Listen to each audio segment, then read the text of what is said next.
Welcome back to 2020, A Time for Change. I'm Sabine Marcellus. Tonight is the big night.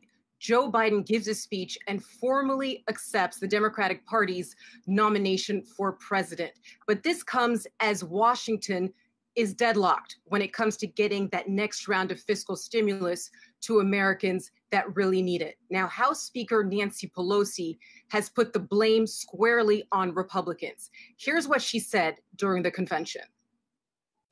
The science-based action, the HEROES Act we enacted 3 months ago, is essential to safeguard lives, livelihood, and the life of our democracy. And who is standing in the way? Mitch McConnell and Donald Trump. Joining us now is Congresswoman Gwen Moore. So, Congresswoman, how does electing Biden actually get Americans the fiscal relief they need right now, given that, as Pelosi said during the convention, Senator Mitch McConnell is an obstacle? It's very likely that he will get reelected. So how does Biden deal with that? Well, I think really the sad reality for all of us is that even as we're assuming that we're going to win on November 3rd, Donald Trump will be in the White House until noon on January 20th, 2021.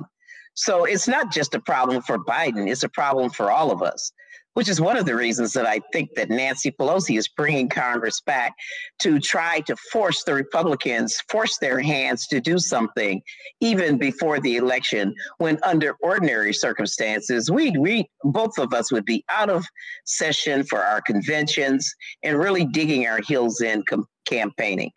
So the fact that we have a president and a Senate that is unwilling to act is very problematic. Just let me say, I'm not convinced that Mitch McConnell will be reelected, nor am I convinced that the Senate, that he'll be able to maintain his majority in the United States Senate.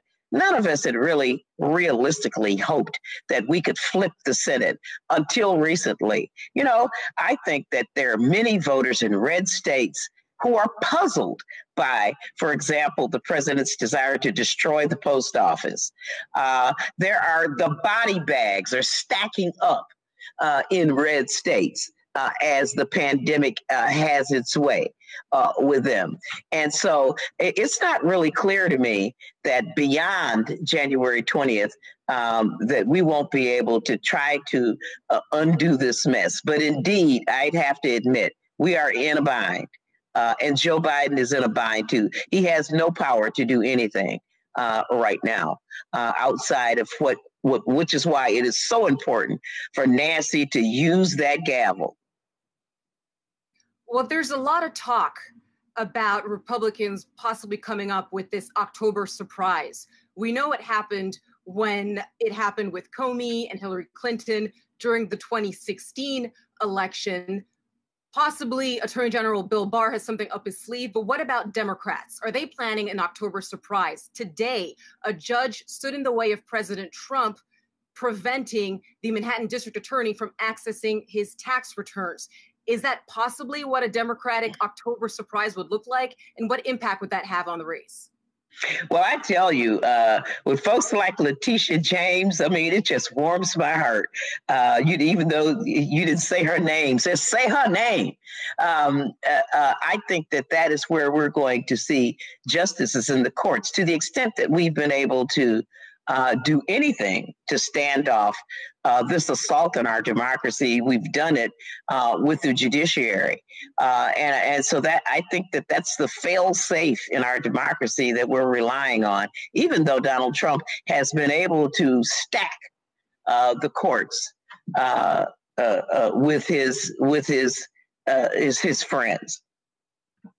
Congresswoman, I want to ask you about mail-in voting. You were just touching on it just a moment ago. I'm going to just ask you plainly, do you think right now the Republicans are working, at least in this assault and this attack on the Postal Service, to essentially suppress the vote? And are you at all worried or concerned that on the night of November 3rd, or perhaps even on the morning of November 4th, we're all going to be waking up, regardless of who wins, and someone will be out there screaming that all of the ballots were not counted? Well, President Trump has already telegraphed. This is the person who just commits crimes in plain sight. I guess that's how you are a successful criminal. But he's already indicated to us that, number one, he's trying to stop us from voting by mail. He's trying to undermine the post office. He's trying to undermine, he's suing states that are looking for ways to expand the opportunities to get ballots to voters. And it is I absolutely have no hope that I'm going to wake up on the morning of November 4th and know what the results of the election are. Number one, we have different state laws. Some state laws don't allow the clerks to open up absentee ballots until after the polls have closed on November 3rd. So that in and of itself will be a barrier to our knowing. For the going forward, states may decide to change that, but that's clear. And to the extent that we are having a greater demand for absentee ballots because of the pandemic, that will certainly be the truth. But what will not be the truth, if we do our jobs, it will not be the truth that those votes won't eventually get counted, and we will know very decisively that Joe Biden will become the 46th president of the United States of America. Wow, when I hear you say that about, November 4th and being worried, I just wonder, how do you think the people being afraid of what's going to happen with the election is going to drive turnout or make people just stay home? Do you worry at all that because there's so much concern around voter suppression right now, around what's happening with the Postal Service, that and people are just going to say, well, I don't know. It's too crazy right now to actually go out there.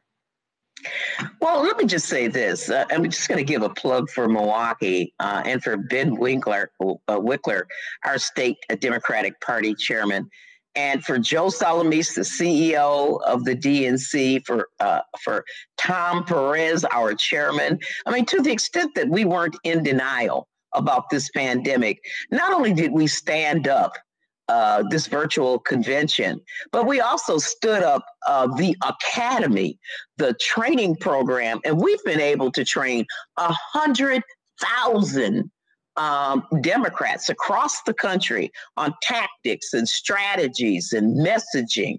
We've taped all these things so that everybody at the local county level can repeat these trainings so that we can help people overcome barriers to whatever games are being played with the post office, so that we can make sure we have consistent strategies, methods, and tactics to deal with it.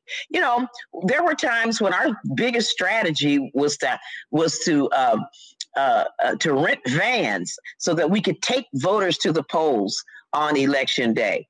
And now we're using these technologies.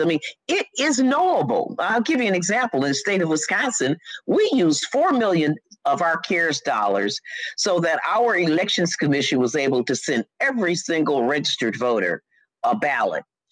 So while we had 250,000 ballots in 2016, we now have 1.2 million ballots that are being sent by way of the mail. Now, as soon as those ballots are sent out, it is knowable with this technology who has received those ballots, who's on the absentee ballot list. It is also knowable when they cast those ballots, not who they cast them for, so that if we see people 2 weeks out who have not returned those ballots, we can then mobilize our volunteer networks to give people calls and to even knock on their door and say, do you need someone to validate your signature? Do you need to get a ride to a drop-off center? We're scared that the post office might not get it if you try to mail it now. So I want people to know that just because they didn't come to Milwaukee, hey, we came to you, that all those screens you saw at the Edmund Pettus Bridge and everywhere else, that was all executed through Milwaukee. And so we have trained 100,000 people, more than we could have in person, to sort of meet the challenges that we face. We understand that when we get our vote out, we win. Well, there's no doubt that election night will be eventful. Congresswoman Gwen Moore, thanks so much. And thank you.